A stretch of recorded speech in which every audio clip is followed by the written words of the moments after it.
Je suis David Jean-Alain Amoutamba et je suis heureux de vous présenter la Conféaf, seconde édition, à la conquête de la gloire.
Là, ce soir, nous allons commencer avec l'apôtre Mireille, qui est celle qui a commencé la journée, qui cette fois-ci va nous présenter pendant quelques minutes son ONG. Parce que dans ce ministère, en tout cas, nous au niveau de Cafriel, quand on a eu la vision de Conféaf, nous voulons que ça soit pas seulement un ministère qui touche du côté spirituel, mais aussi un ministère qui touche au social, qui touche à la vie des gens. Parce que la gloire implique aussi cette dimension-là. Donc nous voulons vraiment mettre en avant, promouvoir parmi nous les hommes de Dieu, les femmes de Dieu qui transportent cette vision, qui ont à cœur cette dimension des choses. Et c'est une femme que je connais depuis plusieurs années maintenant. Je suis assez proche quand même, si je puis dire, de la position où je suis, je la vois fonctionner dans cet appel que Dieu lui a donné. Et je peux vous dire qu'elle est sérieuse dans son affaire. C'est vraiment quelque chose qui la prend au trip. Quand elle est dedans, elle vit vraiment par la foi, elle marche avec Dieu et elle vit des choses.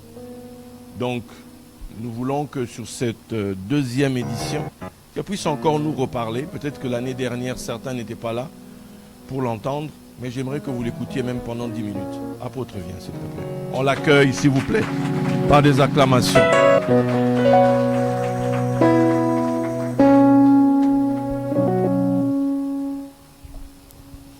Ok. Donc, encore merci de m'écouter.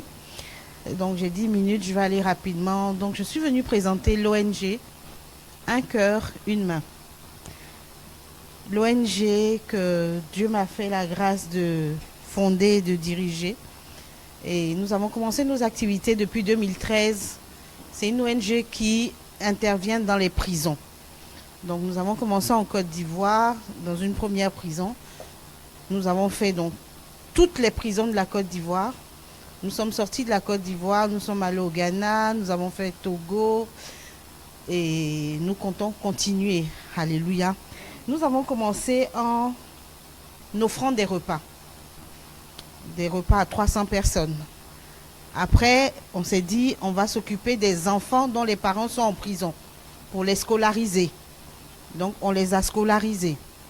Après, on s'est dit, non, ces enfants-là, ils ne sont pas trop comme les autres. On va leur faire la Noël. Donc, chaque Noël, les enfants qu'on scolarise, on leur fait aussi un arbre de Noël pour qu'ils se sentent comme tous les autres enfants. Après, on s'est dit, on va encore continuer, on va pousser parce que, en fait, c'est chaque situation que nous rencontrons, nous désirons être des solutions. Donc, on a trouvé des mamans enceintes en prison, des mamans qui ont accouché en prison. On s'est dit, on va faire un centre de réinsertion pour les femmes qui sortent de prison, qui ne savent pas où rester. On a fait le centre. Et puis, comme je vous ai raconté tout à l'heure dans mon exhortation, la dernière chose qu'on a rencontrée, c'était quand même des mineurs. Dieu nous avait demandé spécialement de nous occuper des mineurs. Donc, on ne s'est pas contenté de rester à Abidjan. Quand on arrive à Abidjan, parce qu'à Abidjan, toutes les ONG sont à Abidjan. Le Seigneur nous a demandé d'aller très, très, très loin, donc d'aller à Mans.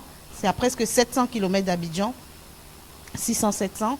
Et donc, depuis 2019, on a commencé spécialement à nous occuper des mineurs de Mans, parce que quand on est arrivé, ils n'avaient qu'une cellule de 30 mètres carrés où ils étaient 85. On a trouvé que ce n'était pas normal. Donc c'est comme ça qu'on a essayé, on a vu l'État a refait d'autres cellules. On a construit, on leur a fait des ateliers pour ne pas qu'ils restent à ne rien faire, des ateliers d'élevage de lapins en prison. On a commencé à construire des ateliers, j'en ai parlé l'année dernière, des ateliers de couture et de menuiserie pour qu'ils ne restent pas à ne rien faire. Mais comme c'est sous fonds propres, il n'y a pas que moi, il y a des personnes, mais qui me connaissent spécialement. On n'est pas subventionné. Donc, c'est des personnes que Dieu touche de façon individuelle qui nous soutiennent. Donc, c'est bien, mais ça ne suffit pas. Donc, ça fait quand même 4 ans qu'on a commencé les ateliers, on n'a pas fini. Et c'est pendant qu'on allait, donc la journée de l'enfant africain, tout ça, c'est des occasions pour que nous allions dans les prisons, pour nous occuper des prisonniers. Et jusqu'à ce qu'on rencontre l'enfant, les enfants qu'on avait mis en prison pour avoir volé 3 boules d'atchéké, on a trouvé ça, que c'était l'horreur. Et donc maintenant, on a fait aussi un autre centre de réinsertion pour les mineurs qui font de petits délits, pour qui ne rentrent même pas en prison. Et donc, il fallait être en contact avec le ministère de la Justice parce que là, c'était autre chose. C'est le juge maintenant qui devait décider d'envoyer les enfants. C'est lui qui envoyait les enfants, nous, dans nos locaux. Alléluia. Tout ça partant sur la base que, comme l'homme de Dieu a dit, l'évangile, c'est impacté. L'évangile, ce n'est pas seulement à l'église. Le social fait partie de l'évangile autant que la prédication.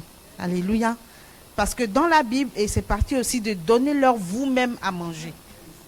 Dieu nous a responsabilisés. Quand on arrive, on ne se demande pas ce que l'État fait. On regarde ce que l'État n'a pas fait. Et on se dit que nous, en tant qu'enfants de Dieu, nous devons faire avec les moyens que nous avons. Parce que nous avons un grand et puissant Dieu. Alléluia. Mais depuis quelque temps, la Bible dit que ne négligez pas les petits commencements. Mais Dieu n'a pas dit de rester dans les petits commencements. Alléluia. Depuis que la gloire a commencé, parce que c'est pas ici ça a commencé, ici là on vient prendre encore plus. Mais quand la gloire de Dieu rentre dans ta vie, tu ne peux plus voir les choses de façon petite. Tu les vois comme ton Dieu est. Alléluia. Même si tu n'as toujours rien, la foi n'a pas changé. Amen. Alors maintenant, on a décidé non pas seulement de donner des repas, mais de faire en sorte que dans chaque prison que nous allons visiter, nous allons donner des repas.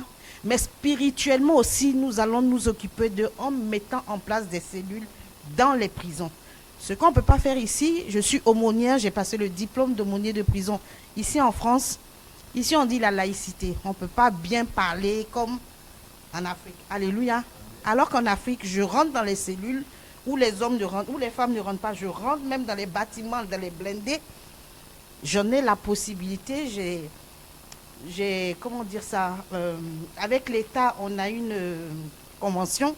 Donc je peux rentrer, donc je peux prêcher l'évangile comme Dieu veut que je prêche. Alléluia. Donc on a décidé de continuer de faire tout ce qu'on a fait jusqu'à présent, mais aussi autant en nous donnant à manger, autant nous voulons prêcher l'évangile, de sorte que quand ces personnes-là, à l'intérieur, Dieu les baptise, et quand elles vont sortir aussi, elles trouvent un endroit où toujours rester dans la présence de Dieu. Non seulement ça, mais d'avoir aussi des avocats pour les défendre, parce qu'il y a des personnes qui sont en prison qui ne sont pas jugées depuis 12 ans. Donc nous voulons rentrer. Franchement, quand les gens demandent, mais et l'État fait quoi? Moi j'ai un autre État. Mon État vient du ciel. Mon État est là-haut. Et mon Dieu m'envoie faire ce que les hommes ne peuvent pas faire. Alléluia. Et tout à l'heure, je finis. L'homme de Dieu a fait la belle image. Nous allons dans le monde des ténèbres. Ça, c'est notre travail. Alléluia. Je vous ai raconté ce qui m'est arrivé. Avant, je pensais que c'est parce que j'étais gentille, parce que bon, j'avais un cœur, je faisais de l'humanitaire. Mais quand ce qui m'est arrivé, j'ai compris que c'était vraiment un appel. Alléluia. Et comme Paul a dit, je porte les marques de mon évangile. Il n'aurait pas dû faire ça. L'ennemi n'aurait pas dû me toucher. Comme l'homme de Dieu a prêché, il m'a élevé, ou il m'a laissé là. Il ne peut pas me faire descendre. Donc maintenant, je vais l'attaquer. Nous allons maintenant de façon très agressive aller dans les prisons, pas seulement en Afrique. Notre vision n'est plus restreinte. Où Dieu nous envoie, même aux États-Unis, on va partir, leur prêcher l'évangile. Alléluia. Donc on a besoin de vous, on a besoin de finances. Dieu pourvoira comment Avant, on était concentré sur les individus. Maintenant, même les institutions, ce qu'on nous donne, parce qu'on a beaucoup de choses à faire, mais je veux que les enfants de Dieu, vous vous souveniez de nous, vous nous aidiez. 5 francs, 2 euros, parce que je suis en CFA, 3 euros, ça permet de faire un repas. Chaque année, on fait le repas pascal. Là, la prochaine mission, c'est le repas pascal, où on peut nourrir 8000 prisonniers, faire de vrais repas cuisinés bien. On peut nourrir 8000 prisonniers. On nourrit tous les prisonniers dans une prison, sans se demander s'ils sont musulmans, s'ils sont chrétiens, ce n'est pas notre problème. Jésus a dit, j'étais en prison, vous êtes allés me rendre visite. Il n'a pas dit j'étais chrétien. Alléluia. Donc que Dieu vous bénisse. J'ai fait mes 10 minutes. Et que sa grâce soit sur vos vies.